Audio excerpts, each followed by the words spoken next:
Good evening, everybody. My name's Sean. I know most or all of you, and let me know if you need anything. Cesar's out today because he has a family member who's got the flu really bad. So, you know, a lot of you also know a little bit about Eve. She's been making art in Los Angeles for a very long time. She's someone who... A long time. How often do people get their BFAs and MFAs from CalArts? That's a good question. I probably overdid it on that one, the CalArts experience. Yeah, I just was a glutton for punishment. And so besides the art making and a long history of art criticism, she's been, writing poetry for a long time. And this new book that came out, A Cadence for Redemption, is really exceptional. It's been really great for me to read it because I haven't been reading much poetry in the last couple of years. And, who does? And I feel like it's such an enriching thing. It's something that, when do we do anything that takes being away from our phones for more than 30 seconds? It's great to have those focused things, and I guess we're all struggling with that in our lives and stuff like that. But I think the book is it's such a different side of you in a way. I feel even you were describing it earlier today, saying that the book was like a little more serious, and then should you even have some other poetry you're going to read maybe to balance. I'm going to lighten the mood so we at the beginning. And I'm going to use a little cheat sheet to ask you a couple of questions. So I'm just going to talk a little. We're going to talk a little bit, and then I'll back off, and then she'll read some selections. So speaking of the CalArts thing, I'm wondering. I can't remember if you and I really talked about how you wanted to go to art school. What got you interested in pursuing art? Well, before I was an artist, a painter, or making two-dimensional visual objects and sculptures, I was actually a filmmaker, and I got accepted into the CalArts Film School, and I was in the CalArts Film School for exactly 2 weeks, and I realized that if I was going to stay in the film school, I realized it wouldn't work for me because you have to rely on other people when you're making a film. And CalArts students are notorious for just not showing up, right? And even at the meet and greet, me and 3 other people who were there, and I was like, well, I don't know. And I had been making sculptures and photos and all that while I was making the films. And so I just decided on a whim, I thought, I'm just going to transfer from the film department over to photography, because that's what I was making photographs then. And so I just sort of went into that, and then I stopped making photographs completely and started making sculptures. But CalArts, the great thing about CalArts is they never scratch their head and say, wait, no, you have to stay on this path. They encourage fluidity. They encourage you to do multiple things. And so it was very easy for me to just kind of jump from one thing to the next. And so the filmmaking, that's something you pursued a little bit in high school and stuff? Was it something that had your father was maybe in the business and stuff like that? So and obviously you were raised in Los Angeles, so maybe it was already part of your blood, and obviously then you looked like that. But there's other things open up to me too. Well, my dad is a TV writer, and he wrote the original teleplay for Fantasy Island, and he wrote for all the old TV, like Room 222, the Mod Squad, and all that. So I grew up in Hollywood, and I had a perfect entree into Hollywood. Had I wanted to go, I could have. But again, I think it was partly that I just didn't want to do what my dad did, and although I am a writer, and my father was a poet, and published his first book was a book of poetry. So it kind of still, it runs in the family. But yeah, I made films for years. I made films and won all these film festivals when I was in high school. Oh, cool. I didn't know that. And then, so we're in Los Angeles, we're in Southern California, we're in Hollywood. It's a company town, an industry town, but it's like the area of palm trees and beaches, stuff like that. But I don't know if it's not overtly, doesn't come out in your workplace of the Southern California thing, or Yeah. maybe there's a reaction to it in obviously in some ways, but does that? How do you think you relate to Los Angeles in your work? Does it? Well, I guess the closest thing would be the dinosaurs. I spent a lot of time at the LA Tar Pits when I was a kid. Like literally, I was obsessed with dinosaurs. And I am obsessed with birds. I have 3 birds, living birds, at home. So I've kind of always sort of, I guess maybe that's a connection. But I know my work is not overtly kind of LA in that it's not sun-drenched, it's not like an Ed Ruscha kind of experience. It's not directly, they're not directly topical. No, no. And I've been told that my work has a much more European flavor. So that it kind of fits. And interestingly, the collectors who bought my work in bulk are German. So, go figure, right? And so you mentioned, so if we're thinking about the tar pits and the dinosaurs and the birds, and so do you think there's some dinosaurs in this show, but I didn't really remember seeing too many dinosaurs, even though you do a lot of animals, so I'm sure there's too many dinosaurs in work before. Do you feel like the dinosaurs, they just kind of slid into the work, or do you feel like they relate in a very specific way to extension of how you did a lot of birds, or have done, still do? I think the kind of transformation from the birds back in time to their original incarnation, which is the dinosaurs, was something that just sort of happened organically. I think also that the dinosaurs are, for me, a real expression of anxiety.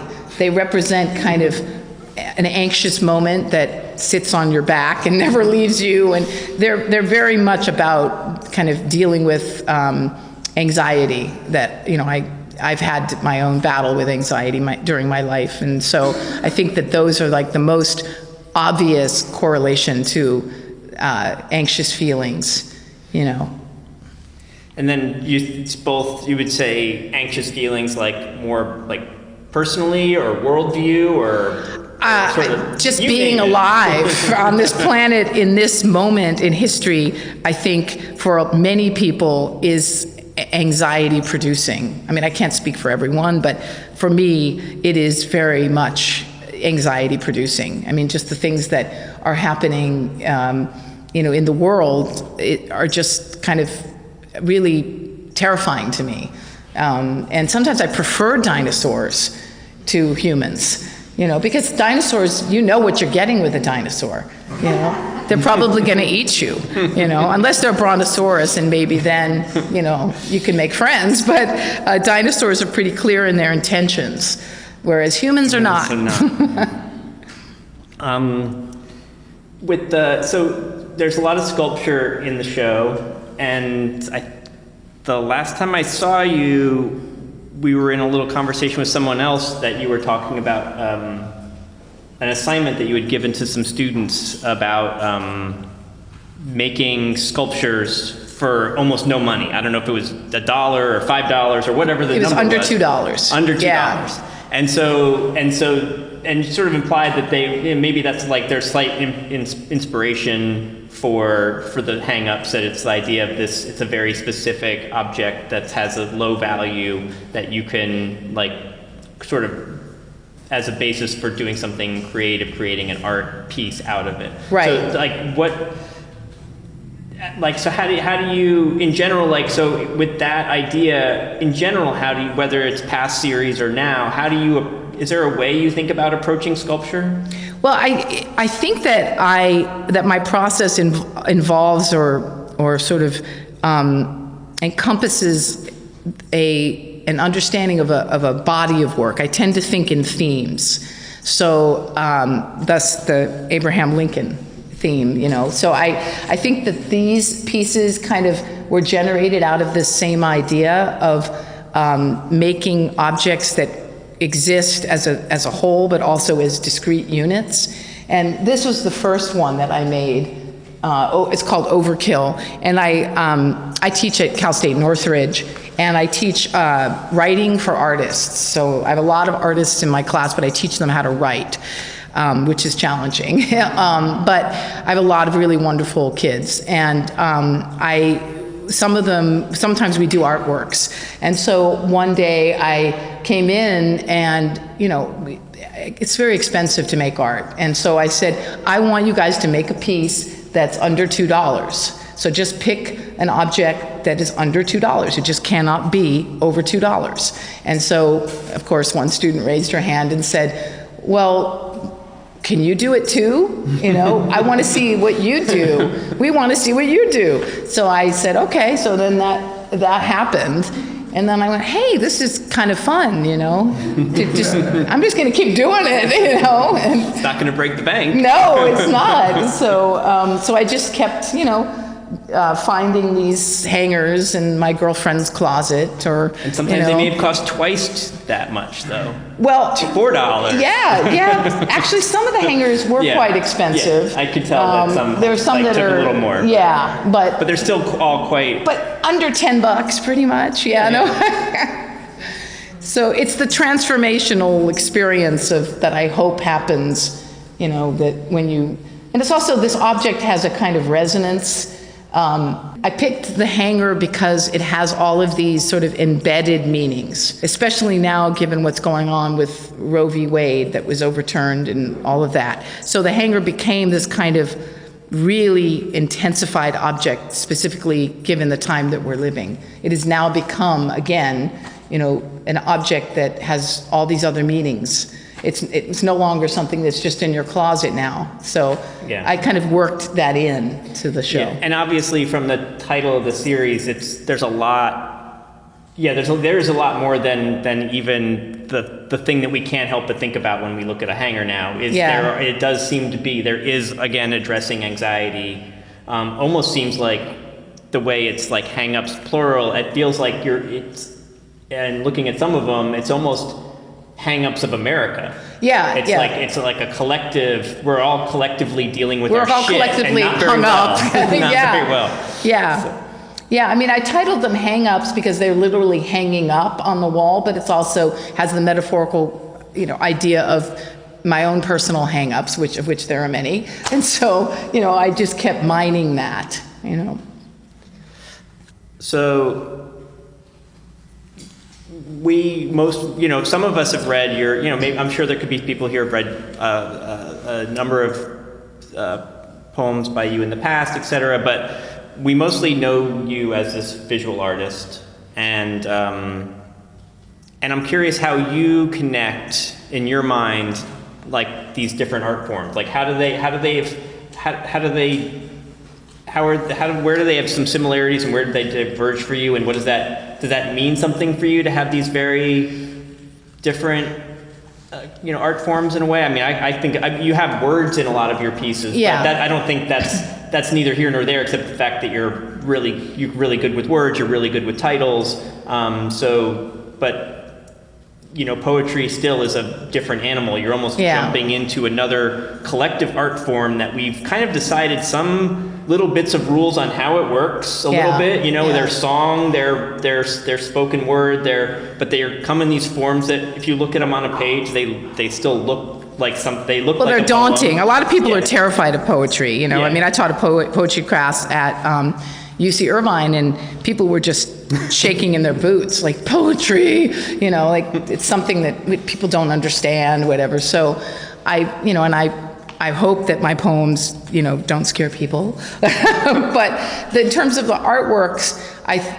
they have been described, and Jody Zellin, I think, said this in her recent review, that they are poetic. So there is a poeticism in the drawings and the sculptures. Whether or not there's even if there's no actual poetry in them, there is some kind of poetic gesture and a kind of synthesized conciseness. Whereas, you have two figures or one figure, and it's about that connection with that. And that's what a poem is. It's about a moment of ecstasy, or sadness, or, some kind of like synthesized, very intense emotion. That's that it's like I call them like punches in the face. They're little boop, you know? That's kind of what a poem should do. It should get under your skin. If it's a good, Mark Strand said that, by the way, not me. That's what he told me once. Do you work in each of the things separately? The sculpture, the 2D, the poetry, or they're...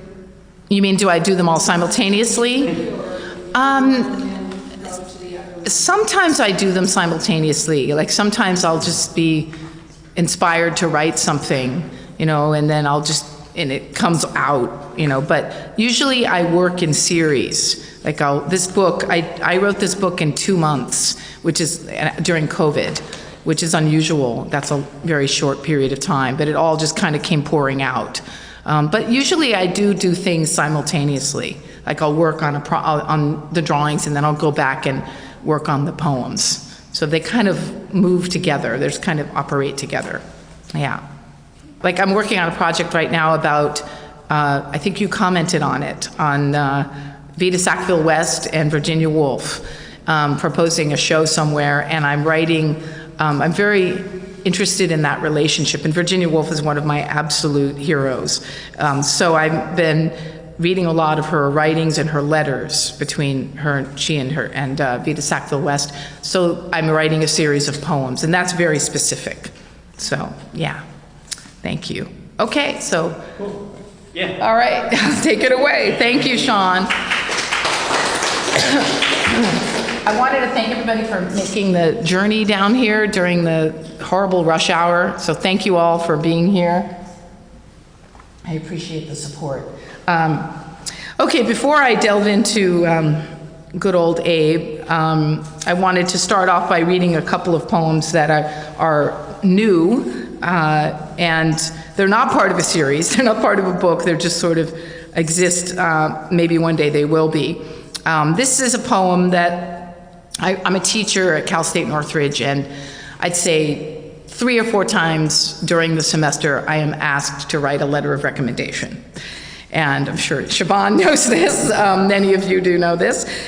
So I thought, God, you know, what would it be like to write a letter of recommendation for myself? You know, like recommending myself to something, and how would that read? You know, might be scary. So this is called Letter of Recommendation. I won't lie, she cries in her sleep. So if you have an aversion to raw, unbridled emotion, best stay away. Her poker face is more than rusty, so you'll always know where you stand. And I can attest that her beef bolognese will live on in the annals of history. I can't speak to her temper, though rumor has it she once burned a house down with her mind. I can't paint you a picture or tell you what to expect, but if you are honest, if you are true, if ever you swerved to avoid hitting a squirrel, she'll be the last one to leave the office and the first one in on weekends.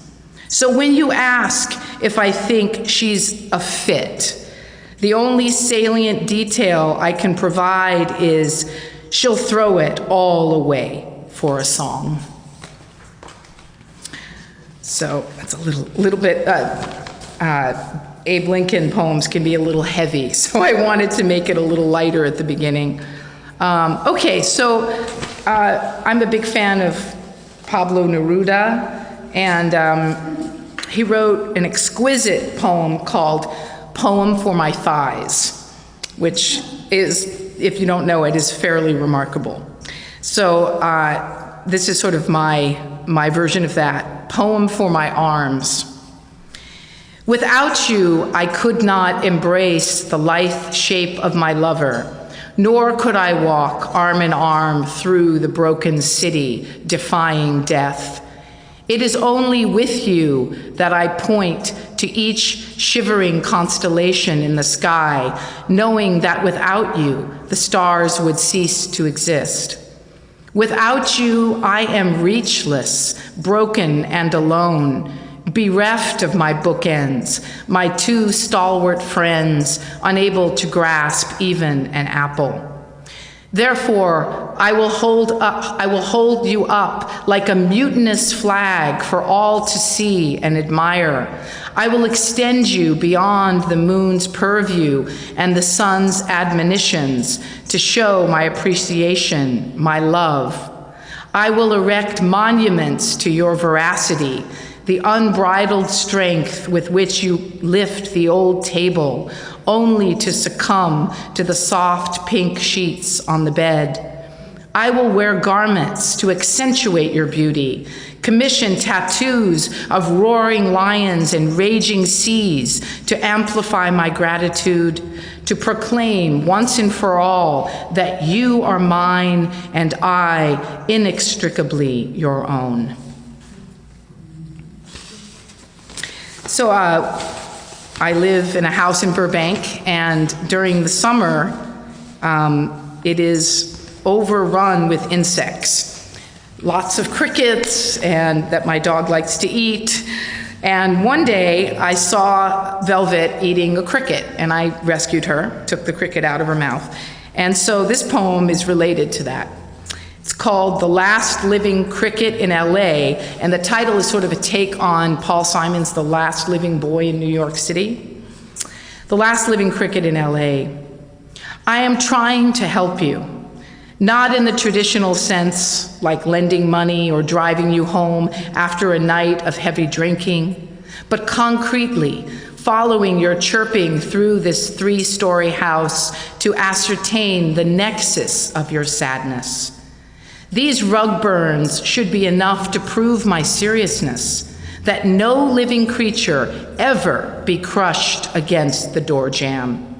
Still, I am you and you are me, each of us churring our discordant music to whoever will listen. You could be the last living cricket in LA, a descendant of the great god of song, but more likely, you are just a simple cricket, a tiny wayfarer of repetition who will now live another day.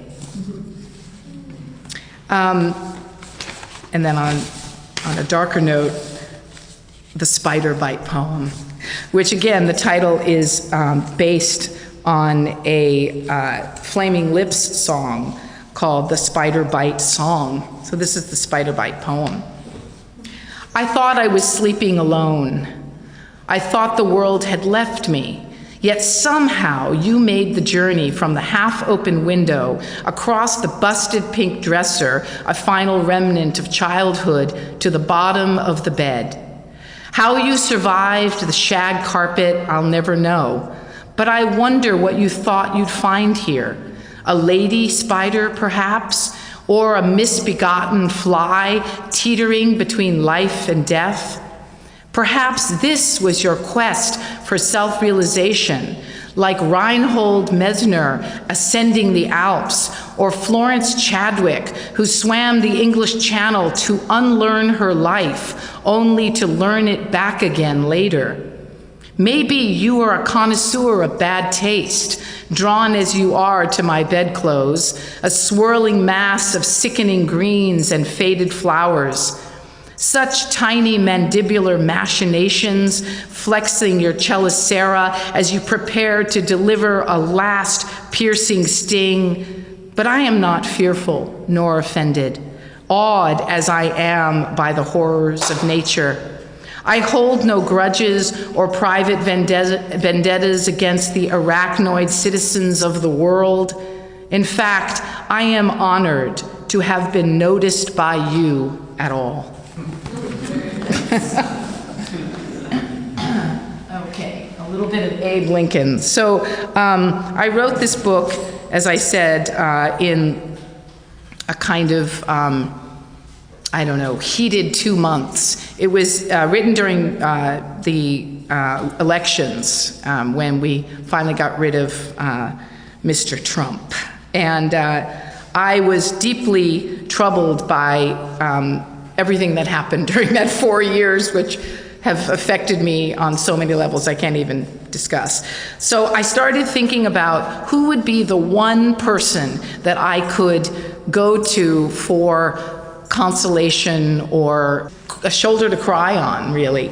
And I started thinking about Abraham Lincoln, and I've read all of his letters and studied him, and he's a fascinating character. And I started imagining what it would be like to have a conversation with him, a literal conversation. So this book is really divided into these two private conversations. One is this woman who is living in 2020, and she's being visited by Abraham Lincoln. He's coming to her during various meal times. And so several of the poems take place in 2020 on the day that he died, so April 14th, 2020. And the other poems are written in the voice of Abraham Lincoln on the last day that he died, April 14th, 1865.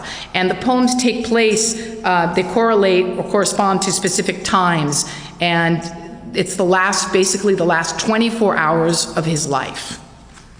So I'll start with the first poem in the book is called Breakfast. And they each have dates. 7:10 a.m., April 14th, 2020. He orders black coffee, drinks 7 cups. I hand him a napkin and he wipes his wide mouth. There is nothing I know that he hasn't imagined. His face like burled wood, his eyes seated in their own inspiration, the simple wisdom of the trees, the fierce, incongruous wind. He smiles to encourage me as the eggs bleed out on the plate and the coffee turns to black earth. I would like to say something, anything, though the moment does not allow for this. So I sit in flawed admiration as above us jet planes tunnel the sky, spewing chemtrails, the leavings of a dead and unrecognizable world, and the silence between us like a luminous gift. Finally, he sets the small cup in its cradle, and his voice takes the air as though the earth itself whispered, "The greatest among you are the most fragile."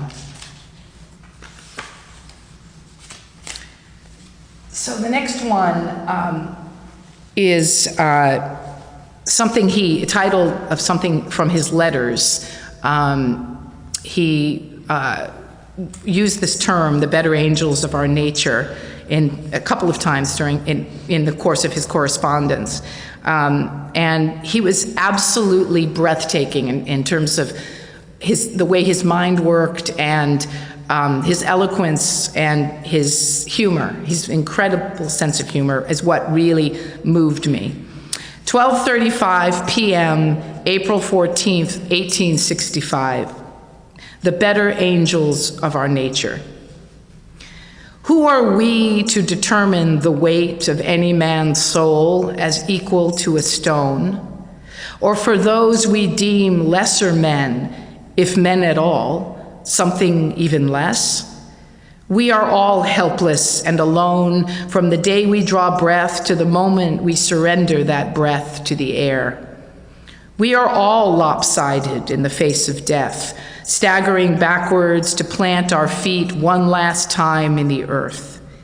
So who are we to sell another man's life on the auction block for the price of a pygmy goat, to sanction the miraculous and profit from despair? Daily our saints and demons whisper their stories of joy and defeat, the better angels of our nature, forever standing guard at the gates of our sad and ever shattered lives. So just by virtue of the fact that this is Abraham Lincoln, and we all know, sadly, what happened to him, the poems are dark. But sometimes I try to interject a little humor, the middle-aged woman who is being visited by him during various meals over the course of one day is sort of awed by him, as I would imagine I would be if he suddenly walked in the room right now. 1:33 p.m., April 14th, 2020, lunch. There he is, sudden as a change of weather. He carries a thin and crusty paper sack, opening it to reveal an avocado and a few tired grapes. I feel his lucidity, a temporary balm to quell the fever I live by. The limbs of his body, their length and musculature, antecedent to the heavy oak and the slender forearms of the birch. What is it he wants from me, and why does he sit so near? Perhaps the ghost of him echoes the ghost in me, a hollow, indeterminate place, a moment of indecision or regret, yet within every shadow, every ghost beats the wings of a fearsome primordial bird long gone under in the soul that finally and for the last time extends its wings across the clear virgin sky.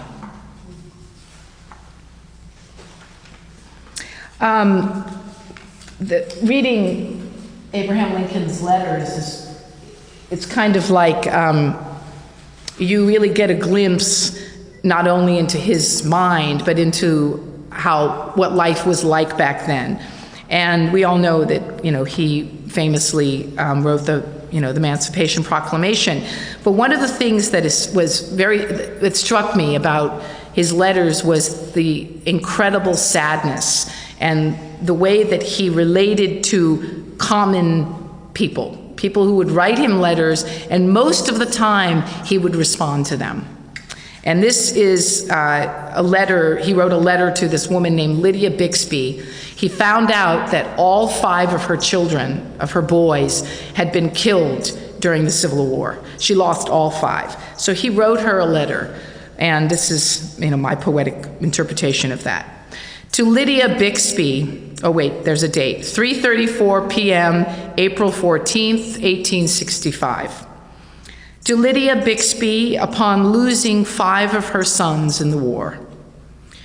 I am afraid only the trees stood witness to the falling of each of your boys, taking the field as they did, young lions laying down their soft heads in the grass. But I've heard word from the flowering dogwood and the cypress as well, that the battle-worn birds flew so low and into the fray, they stole each boy's final breath and made it their own to bear it away on the wind. It's true, I was not there, and who would trust the knowledge of trees? But step outside on any windswept day and make their breath your own. So Abraham Lincoln was married to Mary Todd Lincoln, and I don't know if you guys know this, but she was kind of a notorious figure in history, and she suffered from crippling migraines, but she was also someone who had a hell of a life. She lost 3 of her children, and 3 of her 4 children, and then, of course, she lost her husband to an assassination. So she was someone who, I guess by today's standards, you would say that she may have suffered some sort of mental illness. They think maybe she was bipolar, but she had a severe nervous condition, and it affected him greatly. In his letters, you can see how aware he was of how much she was suffering. So this is a poem for her. 6:31 p.m., April 14th, 1865. To Mary Todd Lincoln, my apologies.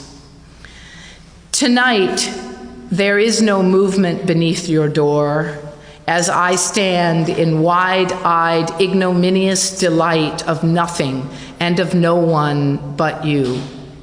Now I understand how the wolves chart their lives by the moon, setting the tenor of their hearts to a burgeoning aperture of light. You are waning, and dark as I am, I come once again to sit beside you, shuddering, immersed in the din of my blood, so brutal and alone, a scarce half-made-up man seeking justice. It's a wonder you are here at all, harangued by ghosts and the unsullied lives of the children who've gone on before you. But this is a love poem, Mary, not a chilly approximation of despair. And because this may be as close as I will ever come to voicing the strange admonitions of my heart, listen as I whisper at your perfectly closed door that my darkness is the singular scoundrel of my life, absorbed as it is in the light which is yours. He felt a lot of guilt at having taken her away from her family. She came from the South and from a very wealthy family and never really fit in Washington, so she was always kind of struggling, and I think he felt a lot of guilt. The other thing that happened to him was he lost his son, Willie, and Willie was his favorite son. And he was 11 when he died, and I think that loss was the singular loss of his life. It was devastating, and he was never the same after that. There's a wonderful, wonderful book that Julie Adler actually told me about by George Saunders called Lincoln in the Bardo. And I read that book, and that was part of the reason that I wrote this book. And it takes place in this nether world, the Bardo between, in Buddhism, I guess the Bardo is a place, a middle ground where you wait to see where you're going next. So this was inspired by that. 9:20 p.m., April 14th, 1865. Wee Willie Wallace.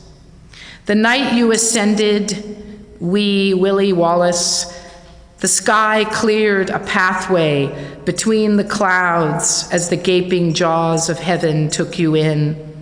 The rain needled my face as I stood in the drive beneath the looming facade, the stringent architecture of the great white house. I apologize for the seances, the spirit mongers, the gypsies, and the saints, sitting vigils for months, claiming to draw you down from the stars. I apologize if your mother keeps your death mask at the side of the bed, referring to it constantly. Nor can I blame you for rising so wild and high, but you must understand, dearest boy, that you alone were the wind in the branches and every apple in the field. I'm going to end with a poem that is actually true. When Lincoln died, they took him to across the street from the Ford Theater was this boarding house owned by the Peterson family. And every room in the boarding house was filled with a boarder, except one room there was a boarder, but he'd gone out drinking and was gone. And when he came back at 6:30 in the morning, after a night of whatever he was up to, Lincoln was in his bed, and he had bled all over he died there. He died at 7:10. And so this man, Willie Clark, came in and found the president in his bed, and waited until they removed the body and then proceeded to go to sleep in the bed as though nothing had happened, right? He rented the room. Obviously, he's not gonna, lose the money. 6:45 a.m., April 15th, 1865. The boarder, Willie Clark. Lucky for me, you were out that night. Those dominoes burning a hole in your pocket, even in that you played to win. You must have been exhausted to fall so sound asleep on the bloody bedsheets where my body lay. But I can assure you, I was aware of your predicament. Even in my twilight, slipping away from logic toward the unknowable distance between myself and the rising sun, I was thinking of you, Willie Clark, making your way across town like a spark seeking refuge in dry wood, looking for love or trouble. Either way, the world is incontestably your own. Perhaps you're a man untouched by superstition, married to the here and now, the wine on your table, the woman on your arm, but history cannot be denied.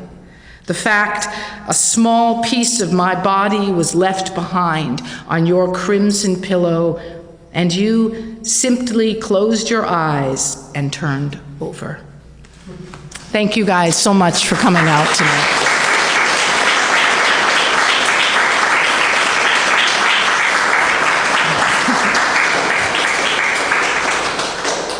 Are there any questions or comments? Or yes. You mentioned letters a couple of times. I too have a fascination. What other letters have you read about? Other than Lincoln? Well, Lincoln had a fairly lively correspondence with many different people. So there is actually a book of the letters that he wrote to all sorts of friends and people that he worked with, and it's fairly amazing writing in and of itself. It's like when you read those letters, I feel like you're meeting a real person. It's like he's very much alive, even though they're letters. So I recommend it to everyone. I think that I was seeking some kind of understanding or resolution and some kinship with a figure. I mean, I feel that there is literally no kinship with any political figure alive today, with the exception possibly of Elizabeth Warren.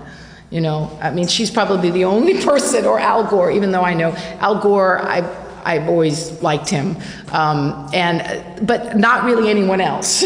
So I think that and also because Abraham Lincoln was so aware of language, and he was such a brilliant writer, he wasn't just a president, he was also an incredible, had an incredible imagination and an amazing writer. So that also resonated with me. But the most important thing for me, and I think this book was kind of my battle cry for integrity.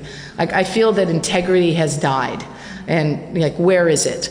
And I don't just mean on the political stage. I'm talking about in everyday life. People do not have common courtesy anymore. They don't respond. If you email someone, they don't respond. Even if they say no, they don't get back to you. And I think that's problematic. And I think that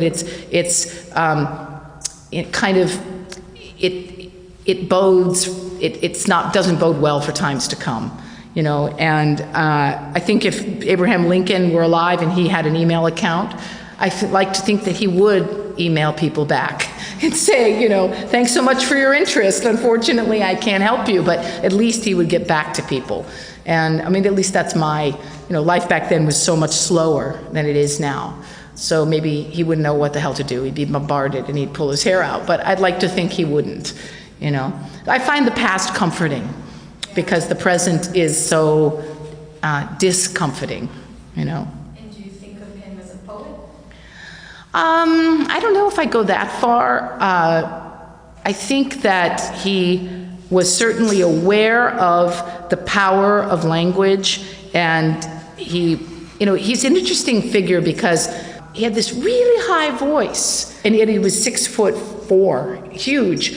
And we all know what he looked like. So he had a lot to kind of work against, is what he said that in his own words. I have a lot to work against because I have this, I'm kind of, he called himself ugly. There's a famous story of Abraham Lincoln riding a horse into town to go to his office in Springfield, Illinois, and he was riding his horse, and a woman was coming the other way on her horse, and she leveled a shotgun at him. And she was, stopped him in his tracks, and he said, Madam, why ever are you pointing a gun at my head? And she said, I swore to myself if I ever met someone uglier than me, I would shoot him. And his response was, well, I can't blame you there. And she laughed, and she put the gun down, and there's his history. So he was very aware of his shortcomings, and I think that he, you know, made up for it, you know, with his mind and his humor, you know. Abraham Lincoln was not the great emancipator that we all kind of think of him as.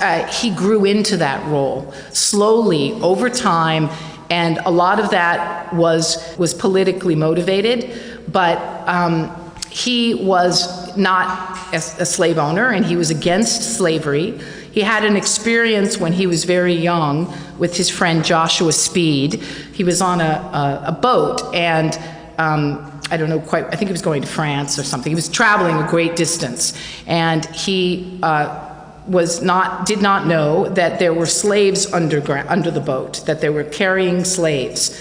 And he found out during the course of the journey that there were slaves on this boat. And at the end of the journey, he went to the captain and he said, "You are a disgrace to mankind." And he said, "I cannot believe that no one told me this," and he was weeping. And that was before, you know, that was well before the Emancipation Proclamation. However, he was also a politician, and he could not come out on a platform against anti-slavery, you know, just out of the gate, because he wouldn't have, you know, first of all, it wouldn't have flown. And he grew into that. Once he became president, he realized that they were losing, the North was losing. And the only way that he was going to win that war was to get more bodies to fight for him. And so he basically, the Emancipation Proclamation came about as a means of getting young black men to come fight in the Civil War and to win the North, to get the North to win. But then he grew personally, which is so fascinating, and you see this in his letters. When he lived in Washington, when he was in Washington, the avenue in front of the White House, there were all these people basically living there, like camping out. And a lot of them were young black families who had been displaced, who had come from the South and had nowhere to go and nothing, they didn't know what to do, and they were literally living there in front of the White House. And he would come to work in a coach, and he would stop and he would speak to these people. You know, now of course that would never happen, but he would actually have interactions with them. And there was one young woman with her 3 children that he spoke to, and he talked about her journey and what had happened to her, and he was deeply influenced by these people and by what the stories that they told him. The stories are what really kind of made him realize, and I think this is in the Gettysburg Address, this is made very clear, that this is absolutely a disgrace to this country, and he you know, brought that out into the open.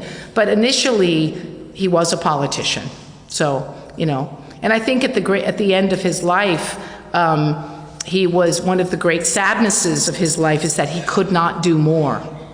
And that, just like Lyndon B. Johnson, when he boarded the plane, you know, the Air Force One, whatever, to leave Washington, he started smoking, and he had had a heart attack, and 4 years, he quit smoking, and he lit up a cigarette, and his daughter said, "Why are you smoking, Dad? I thought you quit." And he said, "I've been waiting 4 damn long years to smoke again and to basically kill myself, because I know that I'm going to be remembered not for the things that I did for the civil rights movement, but for what happened in Vietnam." And that's what happened to him, and that's his legacy. But all the good stuff he did, no one remembers. And I think that, I mean, obviously Lincoln is the great emancipator, but he's more complicated than that, I think, at least in my mind. So, but great question. Any other questions? I was just going to say, I think it's, you know, the Trump presidency has allowed all of us to go back and try to understand all of this. What the hell went wrong? Well, and is going wrong. Back. Yeah. And realize, you know, how much our history is conflicted in whatever, question all the basic sort of values. Yeah. Yeah, and as we can see from everything that's going on, and you turn on the news and, you know, another black man has been killed, and, you know, that this is still very much a part of our you know, our humanness, that it's just in us, this horrible, you know, kind of proclivity, you know, exists. And I don't know what the answer is, but I guess for me, this was my way of attempting to kind of understand or to calm myself because of all the things that I see. It's very disturbing to me, and I, you know, have to paint dinosaurs to sleep at night, you know. They're eating me alive. Any other questions? Well, thank you all so much for coming. I appreciate it. Thank you.